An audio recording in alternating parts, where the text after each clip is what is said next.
Assalamualaikum dan salam sejahtera. Bertemu lagi kita di HK Studio.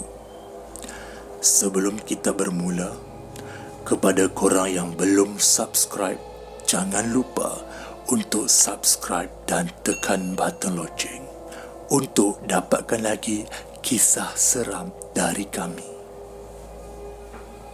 Highland Tower. Di sini aku ada satu kisah seram yang dialami oleh rakan kolejku. Aku namakan watak di dalam cerita ini sebagai Ijam, iaitu bukan nama sebenar. Kisah seram yang benar ini bermula sebegini. Kisah ini berlaku ketika dia di tingkatan 2, yakni pada tahun 1999. Dia tinggal bersama keluarganya di perumahan polis 15 tingkat di ibu kota Kuala Lumpur, berdekatan di kawasan Ampang, Ulu Gelang. Dari rumahnya di tingkat 6, beliau mampu melihat panorama Bukit Bukau yang menjadi tempat orang beriadah. Suasana terasa indah dan nyaman apabila di waktu pagi, seperti tiada apa-apa yang berlaku. Akan tetapi, jangan disangka tiada misteri. Pengalaman ngeri yang Ijam alami ini akan kuceritakan. Dari rumahnya juga boleh dilihat jauh kawasan Bukit Antarabangsa, tempat di mana tragedi runtuhan kondominium Highland Tower yang sangat tragik. Kisahnya bermula apabila Ijam bersama dua adik lelakinya tidur di dalam satu bilik yang mempunyai beranda dan pintu sliding. Rumahnya mempunyai dua beranda, satu di bilik menghadap ke bukit dan satu lagi di ruang tamu yang menghadap ke sisi bangunan lain. Beranda di biliknya berkongsi dengan rumah jirannya, tapi dipisahkan oleh dinding. Rumah sebelah Ijam ini dikatakan suka membelah kucing, dan Ijam pula suka membelah hamster. Biasanya jika hendak masuk tidur, dia akan menutup pintu sliding, risau jika kucing jirannya masuk ke dalam biliknya. Pada suatu malam, Ijam menutup sliding door dan langsir kerana pada malam itu angin bertiup kencang di kawasan bukit. Pokok bergoyang-goyang. Malam itu seolah-olah melambai-lambai ke arahnya. Terasa macam hari hendak hujan. Suasana pula ditambah dengan kilat sambar menyambar kelihatan dari jauh. Menurutnya lagi, seperti kebiasaan, dia akan tidur berdekatan dengan hujung katil, menghadap pintu sliding. Mereka bertiga berkongsi satu bilik. Bunyi angin kuat menderu di celah-celah sliding door, dan kadang-kadang bunyinya sangat menyeramkan.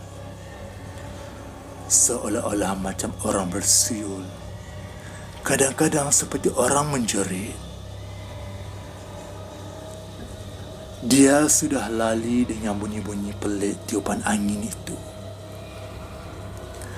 Lalu, dia menutup lampu dan hendak masuk tidur. Adik-adiknya pula sudah lama berlayar lebih awal kerana suasana yang sejuk pada malam itu. Hamsternya pun senyap kerana sudah tidur agaknya. Kebiasaannya, hamster akan aktif pada waktu malam. Dia pun baring. Setelah memejamkan mata, tiba-tiba dia terdengar bunyi di kaca sliding door di mana tempat dia baring. Mungkin kucing sebelahku. Bunyi itu semakin lama naik ke atas.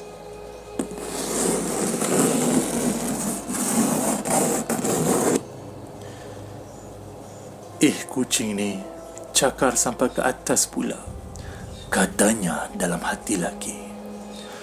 Kemudian Ijam terfikir, masakan kucing boleh naik mencakar dari bawah sampai ke atas secara logik.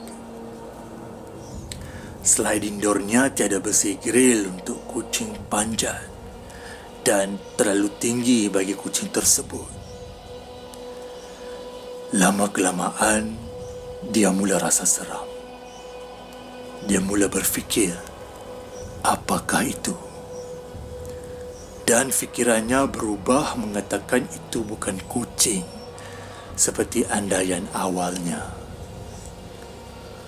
Bunyi itu berulang lagi. Apalagi, Ijam lalu menarik selimut dan berselubung sambil ketakutan. Cakaran mula rancak berbunyi. Apakah ini? Gusar Ijam di dalam hatinya. Setelah lama dia ketakutan, lalu bunyi tersebut mula hilang. Lama-kelamaan dia pun terlelap. Sedang nyenyak tidur, dia bermimpi. Dan dalam mimpi dia, Ijam berada di dalam sebuah bilik, tapi kali ini dia berada di beranda. Dia melihat satu pokok besar di kawasan bukit itu. Apa yang menyeramkan, terdapat sesuatu makhluk putih yang bertenggek di puncak pokok tersebut. Ijam merasa kaku.